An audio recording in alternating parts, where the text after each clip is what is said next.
Imagine you are running the most competitive manufacturing economy on Earth. Your cars are outselling American cars on American soil. Your electronics are flooding American shelves. Your companies are buying Rockefeller Center in New York and Pebble Beach Golf Course in California. Your banks are 8 of the 10 largest in the entire world. Every projection, every economic model, every analyst on Earth agrees. You are on course to become the dominant economic superpower of the 21st century. And then, over the course of a single weekend, 5 men gather in a hotel in New York and make a decision that rewrites your entire future without you fully understanding what you have agreed to. That is the story of Japan and the Plaza Accord of 1985.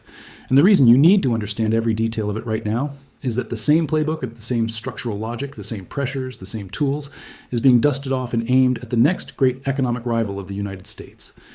The names and the venue have changed. The hotel is now a resort in Florida, but the mechanism is nearly identical. And the country that is now sitting across the table from Washington knows exactly what happened to Japan and is fighting with everything it has to avoid the same fate. This is a story about how currency can be weaponized more effectively than any missile. It is about how economic dominance can be surgically dismantled through agreements that look perfectly reasonable on paper.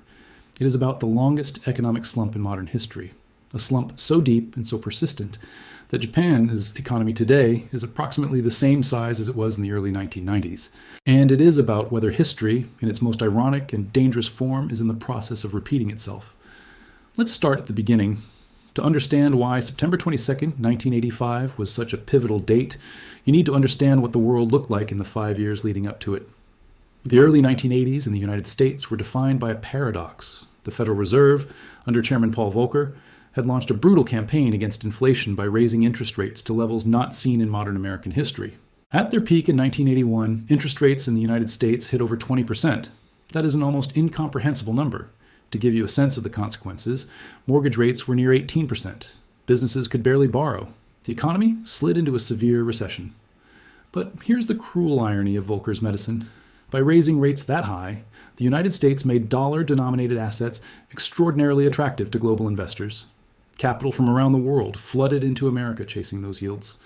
And when demand for dollar assets surges, the dollar itself surges. Between 1980 and 1985, the US dollar appreciated by approximately 50% against the Japanese yen, the West German Deutsche Mark, the French franc, and the British pound. By the spring of 1985, the dollar index, a measure of the dollar's value against a basket of major currencies, was sitting at around 160. That is one of the strongest readings ever recorded.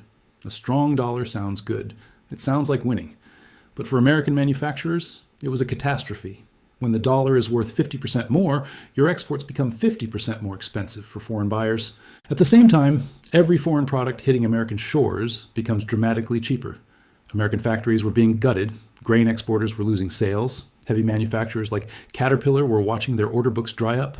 IBM and Motorola were losing ground to foreign competitors who could price their products at a fraction of the American equivalents.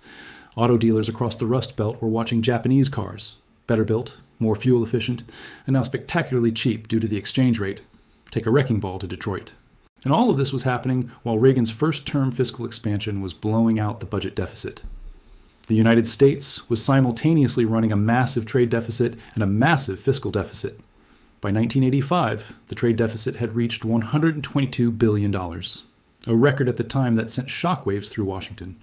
Congress was furious. Protectionist bills were being drafted. Legislators were openly discussing imposing tariffs and quotas on Japanese goods. Some members were talking about closing the American market entirely to certain foreign products. The political pressure was enormous. Japan, meanwhile, had built an economic machine that the world had never quite seen before. In the 3 decades following World War II, Japan had executed one of the most remarkable industrial transformations in human history, going from a devastated, occupied nation to the second largest economy on Earth. By the early 1980s, Japan was dominating sector after sector. It had overtaken the United States to become the largest producer of semiconductors in the world. Its auto industry was technologically superior and producing vehicles at costs that American manufacturers simply could not match. Japanese steel, Japanese electronics, Japanese consumer goods, all of it was flooding American markets. The Reagan administration viewed Japan as the primary economic threat. There were accusations of unfair trading practices, of intellectual property theft, of the Japanese government systematically engineering an undervalued yen to give its exporters an unfair competitive edge. Whether all of these accusations were entirely fair or partially exaggerated is a debate historians still have. What was not debatable was the scale of the trade imbalance and the explosive anger it was generating in Washington. The new Treasury Secretary, James Baker, understood the dynamics clearly. If Congress passed sweeping protectionist legislation, it could shatter the global trading system, damage American allies, and potentially trigger a global recession. The alternative was to address the underlying problem, the overvalued dollar, through coordinated international action.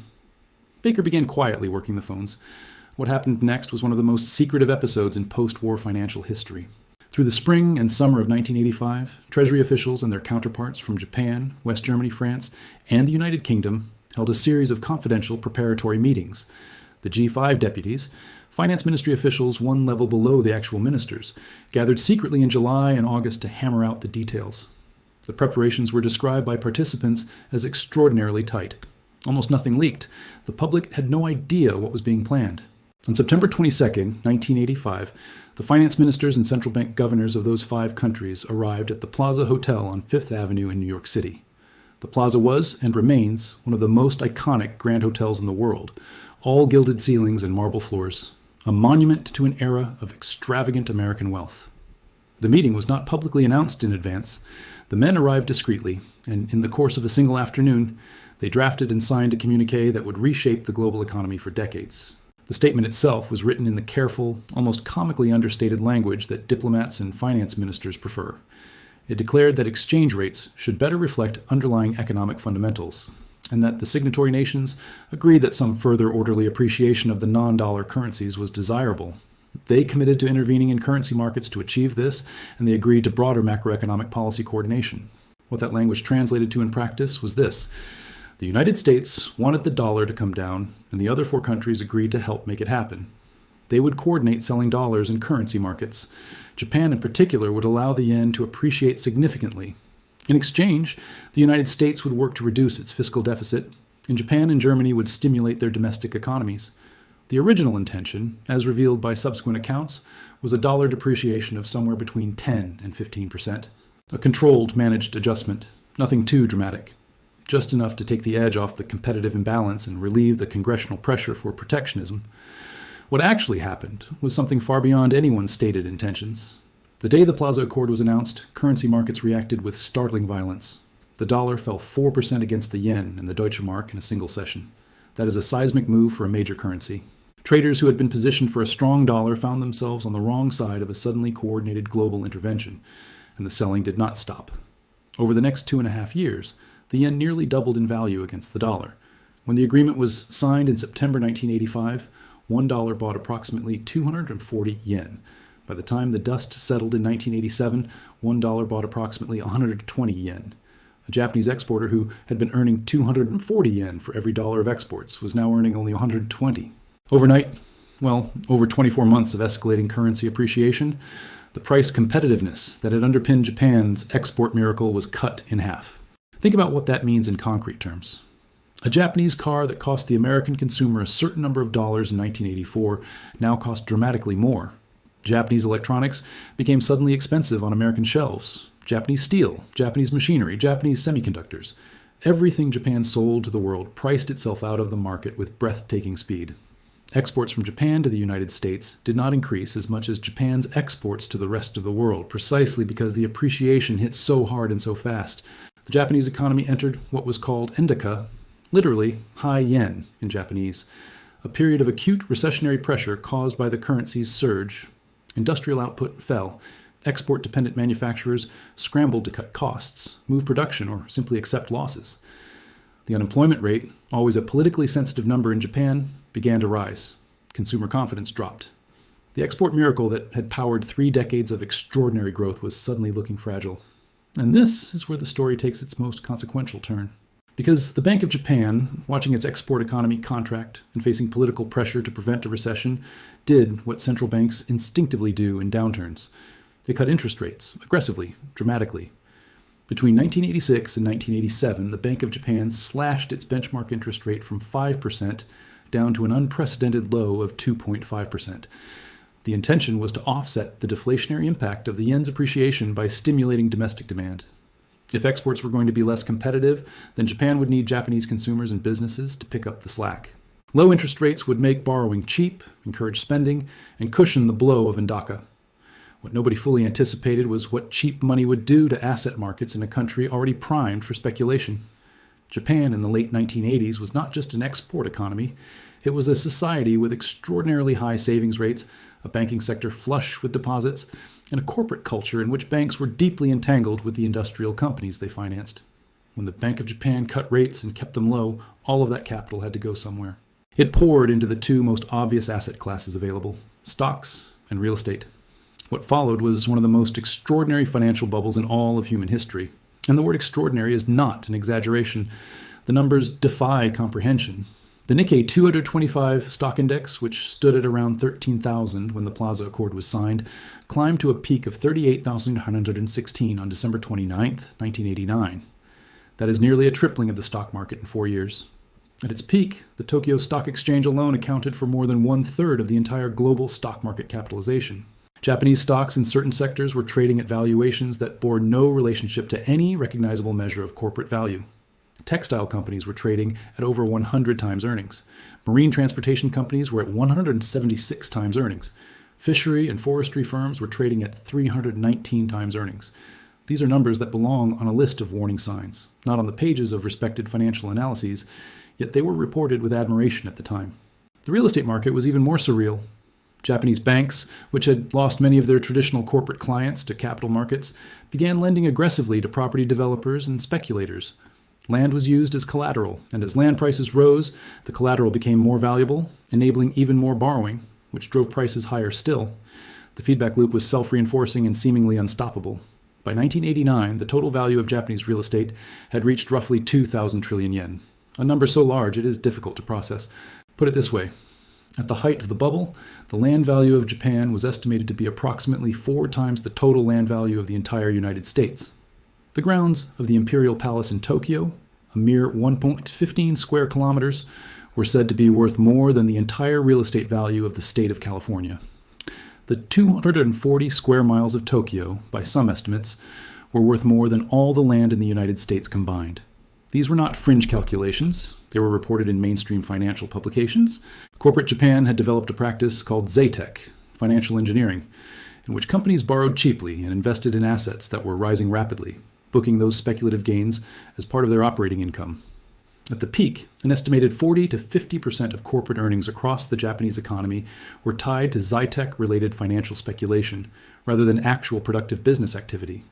Japanese trading houses, manufacturers, and banks were all playing the same game. Borrow cheaply, buy assets, watch them appreciate, borrow more against the newly inflated collateral, repeat. The affluence of the period was staggering. Japanese consumers had never been wealthier. Companies bought Pebble Beach Golf Course in California. Rockefeller Center in New York passed into Japanese ownership.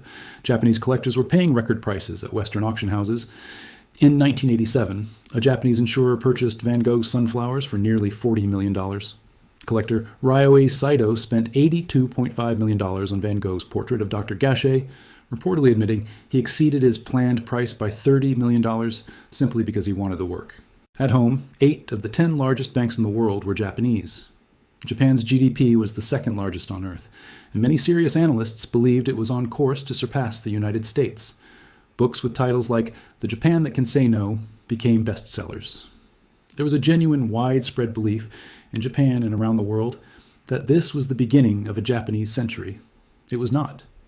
In 1989, the Bank of Japan began to grow alarmed by the scale of the speculation and the evident detachment of asset prices from any rational foundation. It began tightening monetary policy and raising interest rates. Over the next year, it raised rates 5 times, ultimately pushing the benchmark rate up to 6%. The effect was not gradual, it was catastrophic. The Nikkei peaked on December 29, 1989. By August 1990, it had fallen to half its peak. Real estate followed with a lag, then fell even harder.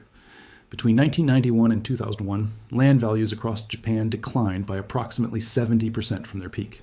In the most expensive commercial districts of Tokyo, prime real estate was eventually worth less than 1% of what it had traded for at the top of the bubble. By 2004, Tokyo's residential properties had fallen to roughly 10% of their late 1980s peak values. The destruction of wealth was on a scale with no modern precedent.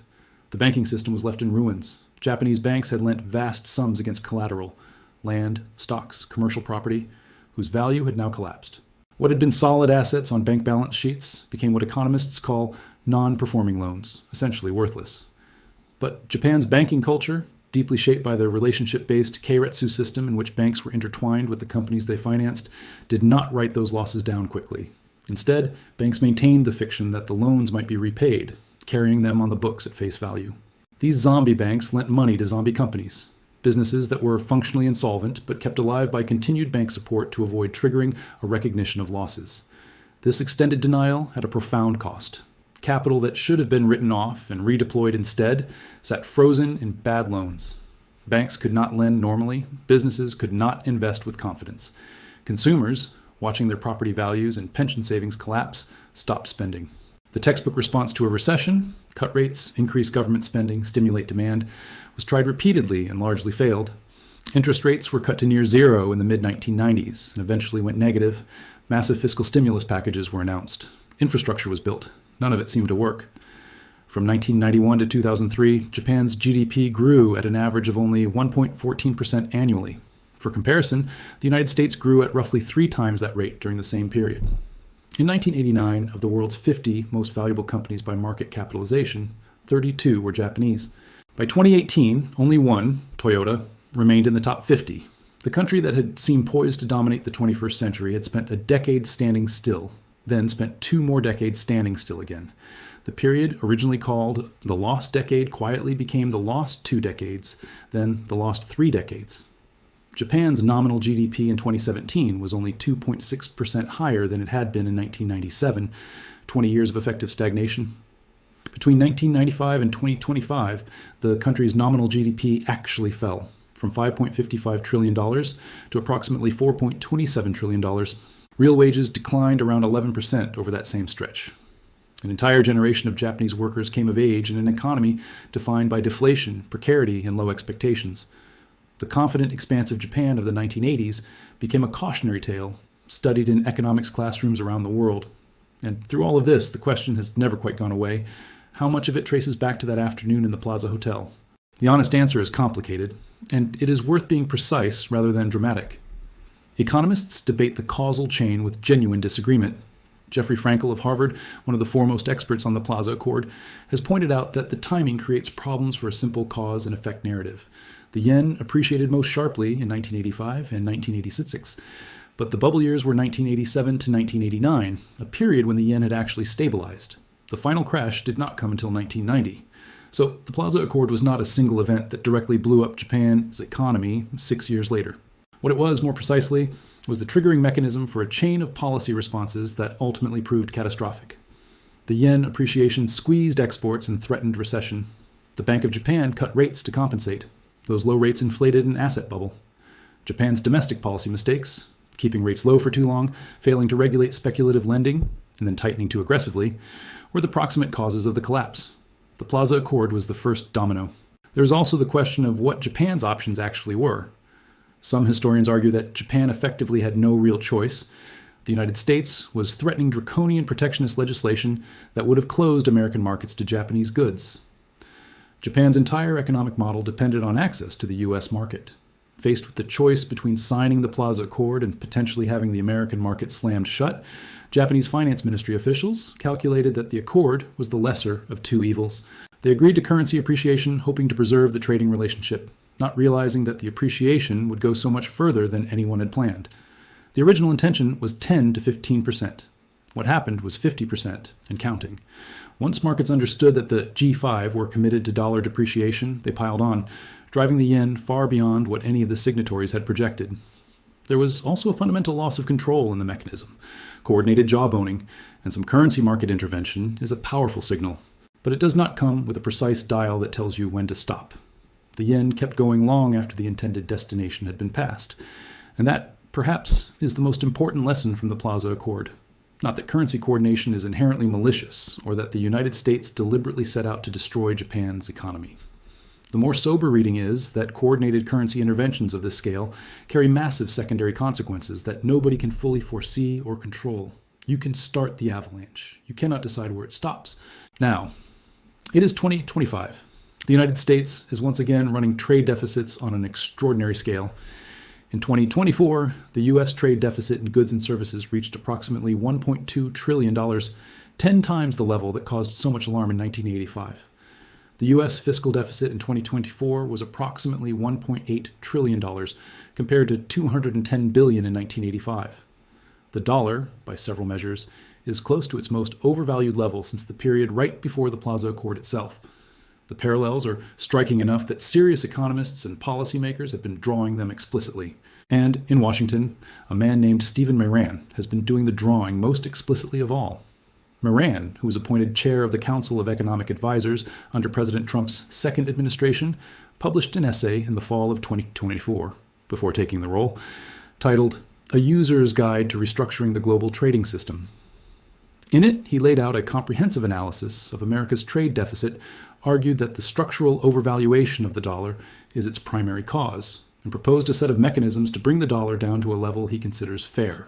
Those mechanisms drew direct inspiration from 1985, and the name that commentators quickly attached to his framework was the Mar-a-Lago Accord, a reference both to Trump as Florida resort and to the Plaza Accord itself.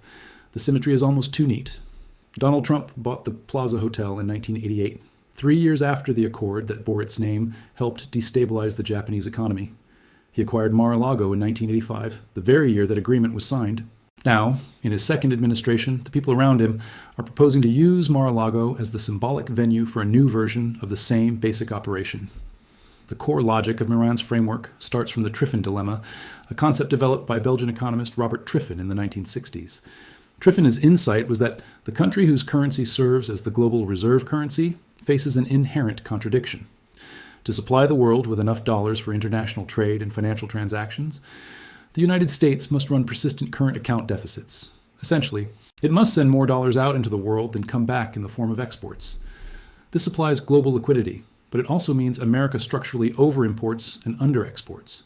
The very thing that makes the dollar the world's currency also hollows out American manufacturing. Moran's remedy involves using tariffs as leverage, the threat of market access denial as a negotiating tool to pressure trading partners into allowing their currencies to appreciate against the dollar, or alternatively to accept long-term U.S. Treasury bonds in place of short-term bills, thereby reducing the cost of U.S. borrowing while weakening the dollar's attractiveness as a reserve asset. Allies who accept this arrangement maintain security guarantees. Allies who refuse might find themselves facing additional trade barriers. Sound familiar? It should, because the pressure Japan faced in 1985 was structurally analogous. Accept currency adjustment or face the congressional protectionism that would close American markets to your goods. Japan chose the former. It did not fully understand the consequences.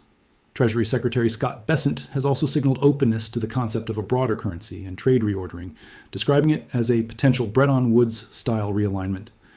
Liberation Day tariffs were announced on April 2, 2025. Imposing sweeping tariffs on practically every trading partner and framing the moment as a structural reset of the global trading order. The parallels to 1985 were invoked immediately and globally. The country that now occupies the position Japan held in 1985, the export powerhouse with a massive bilateral surplus with the United States, the rising great power accused of currency manipulation and unfair trade practices, the economy that appears to be on a trajectory to rival or surpass American dominance, is of course China. The numbers are similar in certain ways, though far larger in scale. China's bilateral trade surplus with the United States has at times exceeded $400 billion per year. Chinese manufacturing has displaced American jobs across entire sectors in ways that closely mirror what Japan did in the 1970s and 1980s. China has been the world's largest exporter of goods for over a decade. Its technology companies, its electric vehicle manufacturers, its solar panel producers, and its semiconductor industry have all been cited in Washington as direct threats to American industrial competitiveness. Essentially, the same accusations leveled at Japanese electronics, auto and chip companies 40 years ago, and the Trump administration in its second term has been explicit that China is the primary target. The 145% tariffs imposed on Chinese goods in the spring of 2025 are in a different universe from anything attempted before. They are not a negotiating tactic with a gentle upper bound. They represent a comprehensive attempt to decouple the two largest economies on Earth. But here is the crucial difference between 1985 and now, and it is a difference that every serious analyst has emphasized. China has studied Japan's fate with extreme care, and it has absolutely no intention of repeating it. Beijing has publicly and privately identified the Plaza Accord as the single most dangerous template in modern economic history. Chinese economists and government officials have written extensively about how Japan's forced currency appreciation led directly, even if through a chain of secondary consequences, to the lost decades. They have concluded that any agreement with the United States that results in a major appreciation of the yuan would be, in their calculation, an existential threat to China's development model. They are not going to sign it. Japan, in 1985, was a formal U.S. security ally. Its defense was entirely underwritten by the American military. It had 30,000 U.S. troops on its soil. It had almost no independent foreign policy capacity. When Washington came knocking with a demand backed by the implicit threat of either protectionist legislation or a degraded security relationship, Tokyo had very limited leverage to refuse. It took what it calculated was the least bad option and hoped for the best. China is not Japan. China is a nuclear-armed great power with its own military, its own strategic vision, its own network of international partners, and decades of accumulated experience watching America use economic tools against rivals and allies alike. China has explicitly positioned its economic model as an alternative to American financial dominance. It has been building parallel systems, the Belt and Road Initiative, the BRICS currency discussions, the Asian Infrastructure Investment Bank, bilateral agreements to conduct trade in yuan rather than dollars, precisely to reduce the leverage that the United States has over it. When American officials float the idea of a Mar-a-Lago Accord, Chinese analysts do not see an opportunity for cooperation. They see a trap that Japan walked into, and they have resolved not to make the same mistake. So, does this mean the threat has passed? That because China refuses to cooperate, the whole Mar-a-Lago Accord concept simply cannot happen? Not quite. Because the mechanisms being deployed in 2025 are not limited to diplomatic agreements. Tariffs at 145% on Chinese goods are a form of economic coercion, far more aggressive than anything in the 1985 toolkit. Sanctions, investment restrictions, technology export controls, and the weaponization of the dollar-based payment system are all being brought to bear simultaneously. The Trump administration appears to be betting that if China cannot be persuaded into currency appreciation through a negotiated accord, it can be pressured into adjusting through the cumulative weight of economic warfare. And there is a scenario, which serious economists consider non-trivial, in which the pressure produces something Japan-like through a different pathway. If tariffs and trade war escalation damage Chinese growth severely enough, Beijing may respond by deploying enormous fiscal and monetary stimulus to protect employment and maintain social stability. That kind of stimulus, as Japan demonstrated, does not necessarily flow into productive investment. It can find its way into asset bubbles, into debt-financed speculation, into exactly the kind of financial overextension that eventually collapses under its own weight. China's real estate sector has already exhibited some of these characteristics. The Evergrande crisis of 2021 and the broader property market contraction that has continued since then bears more than a passing resemblance to early warning signs. There's also the question of countries that are not China. The Trump tariff regime targeted nearly every U.S. trading partner, not just Beijing. Japan, South Korea, Taiwan, Vietnam, India, Mexico, all of them are facing various combinations of tariff pressure, implicit currency demands, and security-linked economic negotiations. Several of these are U.S. allies who are far closer to Japan's 1985 position of structural dependence on American security guarantees, and therefore far less able to simply refuse American economic demands. If a Mar-a-Lago Accord coalesces around a coalition of these smaller, more compliant partners, the dollar could still be pushed lower without China's formal participation. And a weaker dollar is not without consequences for China either, even without Beijing's cooperation. If the dollar depreciates significantly, Chinese goods become more expensive in dollar terms, complicating exports. If American tariffs remain in place while the dollar simultaneously weakens, China faces a double compression on its export model. The mechanism is less clean than the Plaza Accord, less coordinated, less controllable, but the economic effect on Chinese exporters could be directionally similar to what the yen appreciation did to Japanese ones. The deeper structural parallel, and this is the one that should concern everyone, is that the underlying problem the Plaza Accord was trying to fix in 1985 is the same problem that exists in 2025, only dramatically larger. The U.S. trade deficit in 1985 was $122 billion. In 2024, it was $1.2 trillion. The U.S. fiscal deficit in 1985 was $210 billion. In 2024, it was $1.8 trillion. The Triffin dilemma has not gone away. If anything, it has deepened. The dollar's overvaluation by most measures is as acute now as it was on the eve of the Plaza meeting. The fundamental causes of the imbalance, that the United States spends more than it saves, that its fiscal policy generates structural deficits that must be financed by foreign capital inflows, that those capital inflows drive up the dollar and price American exports out of global markets, are not things that tariffs or currency coordination can fix. They require domestic policy changes that are politically nearly impossible to achieve. Reagan was supposed to reduce the U.S. fiscal deficit as part of the Plaza deal. He did not. The deficit kept growing. The underlying structural conditions that created the problem in 1985 were never actually addressed, which is why the problem is still here, 10 times larger 40 years later. There is one more dimension to this story that deserves attention, and it is the most uncomfortable one. The Plaza Accord did not destroy Japan all by itself. Japan's own policy mistakes, the extraordinary looseness of monetary policy through the late 1980s, the regulatory failure to constrain speculative bank lending, the delayed recognition of bad loans, the prolonged period of denial and zombie companies, all compounded the initial shock from currency appreciation. The Plaza Accord dealt the first blow, but Japan's own financial institutions, corporations, and policymakers turned that blow into a generation-long catastrophe. The lesson that is most transferable to the present moment is not simply that currency coordination is dangerous, though it can be. It is that when an export-dependent economy faces a sudden and severe loss of price competitiveness, the instinctive policy response, print money cut rates stimulate, can create secondary consequences that are far more destructive than the original problem. The medicine can be worse than the disease, and the more credit-fueled and asset-price-dependent an economy has become, the more devastating the hangover when the stimulus is eventually withdrawn. For China, this is a particularly sobering consideration. China's property sector, which at its peak accounted for roughly 25 to 30% of GDP, including related industries, has already begun contracting sharply. Household wealth in China is extraordinarily concentrated in real estate. Consumer confidence has been damaged. And yet, the pressure on Chinese exports, from tariffs, from trade diversion, from Western companies diversifying supply chains out of China, continues to intensify. The temptation for Beijing to respond with aggressive monetary stimulus is real and growing. If China follows that path, if it cuts rates aggressively, if it floods the financial system with liquidity to offset the trade shock, it runs the risk of inflating bubbles in the assets that remain. Not necessarily real estate, which is already deflating, but perhaps in equities, in municipal bonds, in financial instruments tied to the state-directed investment push into manufacturing and technology. And those bubbles, if they form, will eventually have to reckon with gravity. What makes this particularly treacherous is that nobody, including the people making these decisions, can fully see the secondary consequences in advance. The Japanese finance ministry officials who signed the Plaza Accord in 1985 were intelligent, experienced, and acting in what they believed to be Japan's best interests. The Bank of Japan officials who cut rates to counter the yen's appreciation were following standard macroeconomic logic. The bankers who lent against rising land values were following incentive structures that looked perfectly rational in the moment.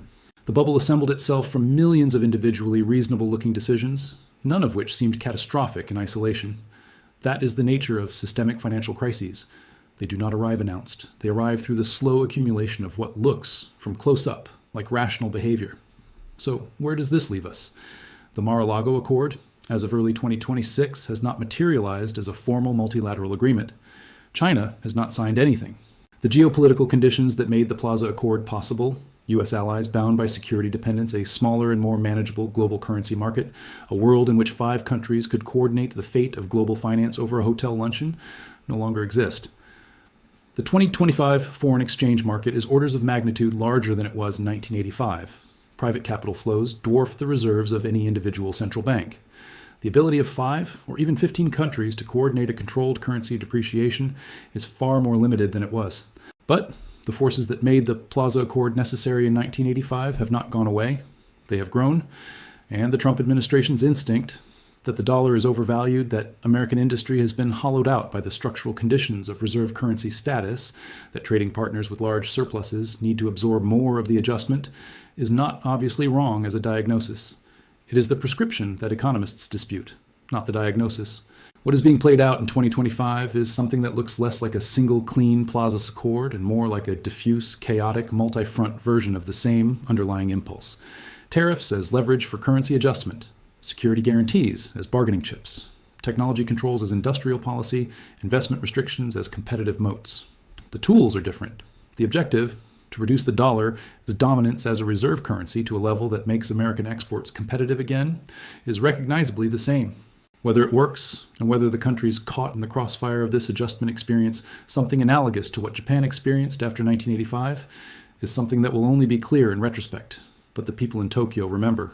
The people in Beijing have studied it obsessively, and now you know it too. The real warning from 1985 is not simply that the United States weaponized currency policy against an economic rival. It is that the world's largest economic relationship, between the US and its primary manufacturing challenger was recalibrated through financial engineering rather than productive transformation, and that the consequences played out over not one but 3 lost decades, reshaping Japanese society, politics, and aspiration in ways that are still being felt today.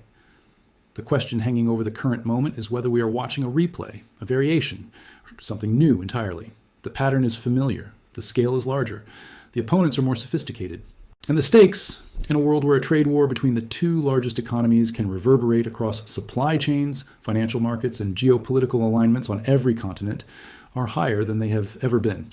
History does not repeat itself exactly, but it does, with unsettling regularity, rhyme. If you have made it to the end of this one, I would genuinely love to know your thoughts in the comments. And if you want to keep following these stories about how money, power, and history intersect in ways that shape all of our lives, please do subscribe to the channel. It genuinely helps more than you might think. Thank you for watching, and I will see you in the next one.